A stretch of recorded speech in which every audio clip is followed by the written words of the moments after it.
మందిరాన్ని బీజేపీ ఎందుకు రాజకీయంగా వాడుకుంటుంది అండ్ ఇప్పటివరకు పూర్తవ్వలేదు, కేవలం గర్భగుడిని మాత్రమే పూర్తయింది, దాన్ని ఓపెనింగ్ చేస్తున్నారు. సో లోక్సభ ఎన్నికల ముందు దీన్ని తీసుకెళ్తున్నారా? అండ్ ఇంకోవైపు ఏదైతే వ్యవస్థాపకులు ఉన్నారో రామ మందిర్ ఎల్కే అద్వానీ ఎందుకని ఆహ్వానం అందించలేదు? రాజకీయ నాయకులు కానీ రాజకీయ పార్టీలు కానీ ప్రజల విశ్వాసాలను గౌరవించే బాధ్యత ఉంటుంది. ప్రభుత్వాలు దానికి అతీతం కాదు. కొన్ని వందల సంవత్సరాలుగా ఈ దేశ ప్రజానీకం అయోధ్యలో అక్రమంగా మా రామ మందిరాన్ని అప్పుడు కూల్చి ఆక్రమించుకున్న భావన ఉంది. కాబట్టి ఇవాళ భారతీయ జనతా పార్టీ గత అనేక సంవత్సరాలుగా ఏ భారత ప్రజానీకం అయితే అయోధ్యలో రామ మందిరం కట్టాలంటే భావన ఉన్నదో దాన్ని ఫుల్ఫిల్ చేస్తాం, ప్రజాభిప్రాయాన్ని మేము ఫుల్ఫిల్ చేస్తామని చెప్పి భారతీయ జనతా పార్టీ హామీ ఇచ్చింది. ఇవాళ నరేంద్ర మోడీ గారు వచ్చిన తర్వాత ఎస్ ఇలా అయోధ్యలో రామ మందిరం కట్టి తీస్తామని చెప్పింది తప్ప రాజకీయాల కోసం వాడుకుంటలేరు వాళ్ళు. అదొక వందల సంవత్సరాలుగా ఈ భారత ప్రజానీకం వాళ్ళ అంతరంగంలో ఉన్నటువంటి భావన ఇవాళ దాన్ని ఫుల్ఫిల్ చేస్తున్నందుకు సంతోషపడండి, గర్వపడండి. అదొక మతానికి వ్యతిరేకమైంది కాదు, అదొక కులానికి వ్యతిరేకమైంది కాదు, అదొక ఏదో రాజకీయాల కోసం కాదు. వందల సంవత్సరాలుగా ప్రజల యాస్పిరేషన్స్ని ఫుల్ఫిల్ చేసిన పార్టీ భారతీయ జనతా పార్టీ, నాయకుడు నరేంద్ర మోడీ గారు. అట్లాంటివి ఉంటే అందరికి ఆహ్వానం ఉంటుంది, గట్టు ఉంటుందా? అద్వానీ గారు లేని భారతీయ జనతా పార్టీ ఉంటుందా? అందుకే ఆ మాటే అక్కడ అడగడం జరుగుతోంది. ఎల్కే అద్వానీని అంటే ఎల్కే అద్వానీని మినహా బీజేపీని ఉంచడం కష్టం అనుకున్న టైంలో ఎందుకు ఎల్కే అద్వానీకి ఆహ్వానం? నాకు తెలిసి అందరికీ ఆహ్వానం ఉంటుంది, అందరినీ మంచిగానే చూస్తుంది. ఇప్పుడు భారతీయ జనతా పార్టీలో ఉన్న కార్యకర్తలు కానీ నాయకులు కానీ ఎల్కే అద్వానీని విస్మరించరు. ఎవరికి ఆ భావన ఉండదు, ఏవో గిట్నే మాట్లాడుతుంటారు. కానీ సార్ రాజేంద్ర గారు, మీరు పదే పదే ఒక మాట చెప్తా ఉన్నారు, కేసీఆర్ని గద్దె దింపి ఆశయం నెరవేరిందని. ఇది మీ ఖాతాలో ఎందుకు వేసుకుంటున్నారు? అంటే ఏదైనా హిడెన్ ఎజెండా ఉందా కేసీఆర్ని దాటడానికి కాంగ్రెస్కి బీజేపీకి? నేను ఒకటే అన్నా, నేను అనుకోలే, ప్రజలు అనుకున్నారు. కేసీఆర్ని గద్దె దించాలని చెప్పి ఈటల అనుకోలే, తెలంగాణ ప్రజలు అనుకున్నారు. గుర్తుపెట్టుకోండి. ఇప్పుడు హుజురాబాద్లో ఏ కారణాలు కావచ్చు, సెంటిమెంట్ కారణాలు కావచ్చు, డబ్బుల కారణాలు కావచ్చు, మోసం కారణాలు కావచ్చు, విష ప్రచారాలు కావచ్చు, ఏదైనా కూడా గద్దె దించింది మాత్రం హుజురాబాద్ ప్రజలే కదా. అందుకనే చరిత్ర నిర్మాతలు ఎప్పుడు కూడా ప్రజలే. కాబట్టి ఈటల రాజేంద్ర అనుకున్నాడు, కానీ అనుకున్న దాన్ని నెరవేర్చగలిగే శక్తి, సత్తా, బాధ్యత తెలంగాణ ప్రజలకు ఉంటుందనే విషయం మనం మర్చిపోకండి. కూడా ప్రజలు అలాగే భావించారా ఏంటి? 100% ఎందుకు భావించారు? నేను ఎక్కడనో వాళ్ళు చేస్తున్న విష ప్రచారాలు కానీ వాళ్ళు అనుకున్న భావాన్ని కానీ నేను ఎక్కడో తిప్పికొట్టడంలో వాళ్ళు మెప్పించడంలో విఫలమైన కదా, తప్పేముంది? ఇవాళ కేసీఆర్ దగ్గర నేను వచ్చిన, ఇక్కడ గజ్వేల్కి వచ్చిన, నాకు అనేక మంది ఫస్ట్ 1 వీక్ అయితే ఇట్లా నీరాజనాలు పలికిళ్ళు, హారతులు పట్టిళ్ళు, కథ పట్టిళ్ళు. 3 రోజులలో ఏమైపోయింది అంటే అవన్నీ చెప్తే ఇప్పుడు ఉడవదు.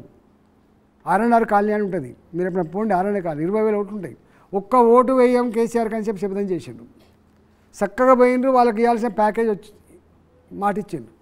ఒక్కొక్క కుటుంబానికి 5-5 లక్షల రూపాయల ప్యాకేజ్ ఆర్ఎన్ఆర్ కాలనీలో మాట ఇచ్చిండు, మీకు ఫుల్ఫిల్ చేస్తాం, మళ్ళీ ముఖ్యమంత్రి కేసీఆర్ అవుతున్నాడు, ఇవి కాగానే మీకు ఇస్తామని చెప్పిండు. నమ్మిండ్రు వాళ్ళు.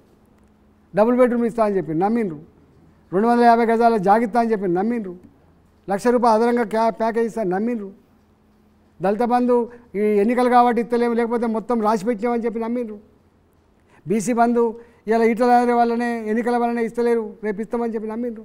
ఇవన్నీ అంటే ఎలక్షన్స్లో ఆ టైంకి ఎవరు సక్సెస్ఫుల్గా ప్రజలను నమ్మించగలుగుతారో వాళ్ళే లీడర్ అవుతారు కదా. నేను అబద్ధం ఆడాని ఇట్లా చేయాలంటే అయితే నడుతుందా? రాజేంద్ర గారు, కాంగ్రెస్ గవర్నమెంట్ వచ్చి 20 రోజులు అయింది, ఎట్లా ఉంది డైరెక్షన్, గవర్నమెంట్ డైరెక్షన్ మీకు ఎట్లా అనిపిస్తుంది? శ్వేతపత్రం రిలీజ్ చేస్తున్నారు, అన్ని పాత గవర్నమెంట్ అక్రమాలు బయట పెడుతున్నారు, మీకు ఏమనిపిస్తుంది? ఇప్పుడే అట్లాంటి గవర్నమెంట్ మీద ఏం కామెంట్ చేస్తా, కానీ వాళ్ళు మాత్రం అనేకం చెప్పిండ్రు, మీకు తెలుసు. అనేక రకాల హామీలు ఇచ్చిండ్రు, అనేక రకాల వాగ్దానాలు చేసినారు. ఆచరణ సాధ్యం అంటే మీరు మాజీ ఆర్థిక శాఖ మంత్రి, నేను ఒక్కటి ఎగ్జాంపుల్ చెప్తా ఈ సందర్భంగా. నేను వాళ్ళ గురించి ఇప్పుడే మా కామెంట్ చేసుకొని ఒక్కటి మాత్రం అడగదలుచుకున్నాను. 2018 ఎన్నికల అప్పుడు కాంగ్రెస్ పార్టీ 2 లక్షల రూపాయలు రుణమాఫీ చేస్తా అని చెప్పి మాట ఇచ్చింది, మీకు ఐడియా ఉండాలి. వాళ్ళ మేనిఫెస్టో పెట్టిండు 2 lakhs. దాన్ని చూసి కేసీఆర్ గారు అరే ఏమీ లేనోడే ఇంత హామీ ఇస్తాను, మరి మన సంగతి ఏందని చెప్పి మమ్మల్ని అడిగిండు. నేను అప్పుడు ఆర్థిక మంత్రిని. నేనన్నా మీ భాషలో, కేసీఆర్ గారి భాషలో చెప్పాలంటే, కత్తి కాదు నెత్తి కానోళ్ళు మాటలిస్తే మీరు టెంప్ట్ కాకండి అని మీరే అంటారు కదా, మీరు ఎందుకు ఆలోచిస్తున్నారు? మనం బ్రహ్మాండంగా 5 సంవత్సరాల కాలం పాటు మంచి పరిపాలన అందించినాం. ఆనాడికి ఇట్లా లేకుండా ఈ నిర్బంధాలు ఈ కథలు అన్నీ లేకుండా ఎక్కువ తక్కువ వచ్చి మనమే గెలుస్తాం, కానీ కొత్త హామీలు ఇవ్వడానికి వీలు లేదని చెప్పాను. ఎందుకు అంటే ఒక 5,000 కోట్ల రూపాయలు కూడా సంవత్సరానికి అదనంగా ఖర్చు పెట్టే వెసులుబాటు లేదు ఆనాడు. కానీ అనేక రకాల నిరుద్యోగ భృతి హామీ ఇచ్చినాం అన్నాడు, మీకు ఐడియా ఉండాలి. నిరుద్యోగ భృతి 3,116 రూపాయలు హామీ ఇచ్చినాం. ఈ దఫా డబుల్ బెడ్రూమ్ బ్రహ్మాండ కడతామని చెప్పి హామీ ఇచ్చిండ్రు. 1,00,000 రూపాయలు రుణమాఫీ చేస్తామని చెప్పి హామీ ఇచ్చిండు.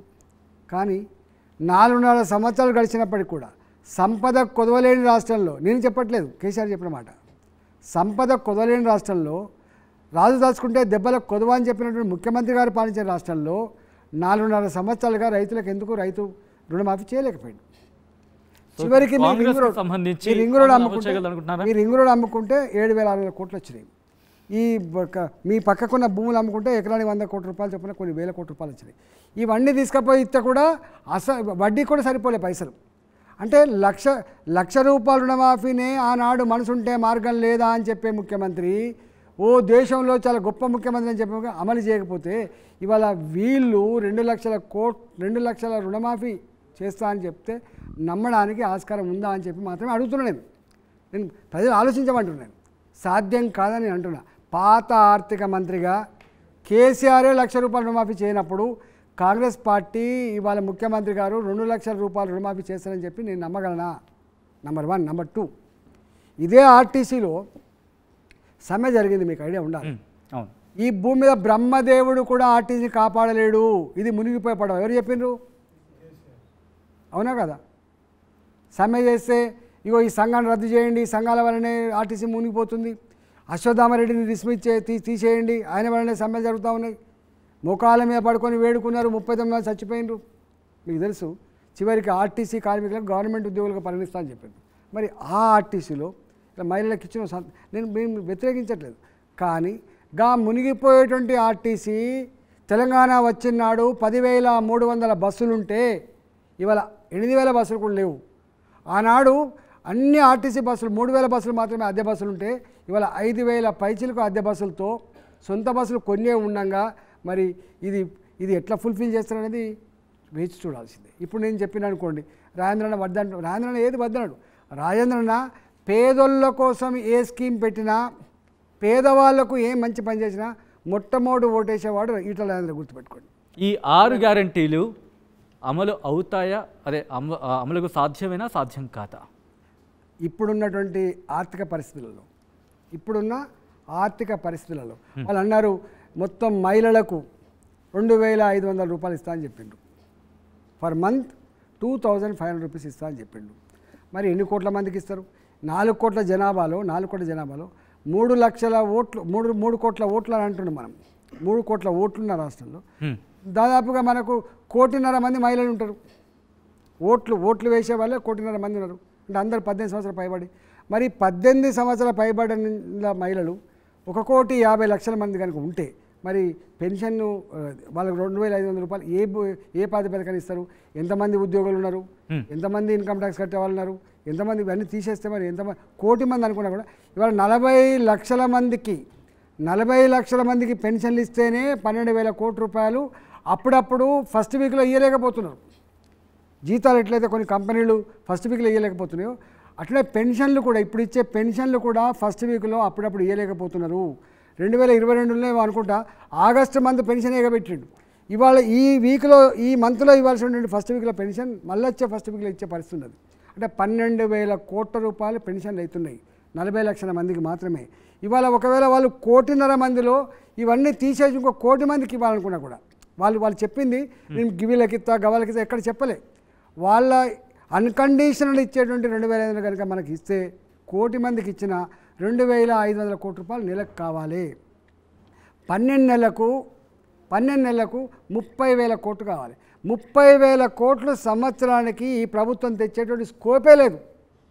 నేను ఏమంటున్నా, 5,000 కోట్లే సంవత్సరానికి అదనం కట్టి పెట్టే పరిస్థితి లేనప్పుడు ఇలా 30,000 కోట్ల రూపాయలు అంటే నాకు తెలియదు వాళ్ళు ఎవరికి ఇస్తారో ఏం కండిషన్ పెడుతుందో, కానీ నాకు ఒక వట్టి మనిషిగా ఇలా మహిళలందరూ కూడా మాకు 2,500 రూపాయలు తేడా సంబరపడుతుంది. ఆ సంబరపడ్డ మహిళలకు కనుక ఈ పెన్షన్ ఇవ్వాలని కూడా 30,000 కోట్లు కావాలి. అంటే సో ఈ 6 గ్యారంటీలు ఈ 2 లక్షల రూపాయల లోపు రుణమాఫీ చేయాలన్నా ఓ 30,000 కోట్లు కావాలి కావచ్చు, నాకు అంత ఐడియా లేదు. సో సాధ్యం అవ్వచ్చు, సాధ్యం కాకపోవచ్చు. అది ఎట్లా సాధ్యమవుతుందండి? నేను చెప్పేది అందుకే ప్రజలు నేను సాధ్యమవుతుందా కాదా చెప్పించడానికి రుచిని కాదు. నేను పాత ఆర్థిక మంత్రిని, నాకు మొత్తం దాని మంచి ఏందో చూడని తెలిసిన మంత్రిని, కాబట్టి అంత ఈజీ కాదు అంటున్నాను నేను. చేస్తే సంతోషపడతాం, చేయకపోతే రేపు వాళ్ళే బోన్లు నిలబడాల్సిన పరిస్థితి వస్తుంది.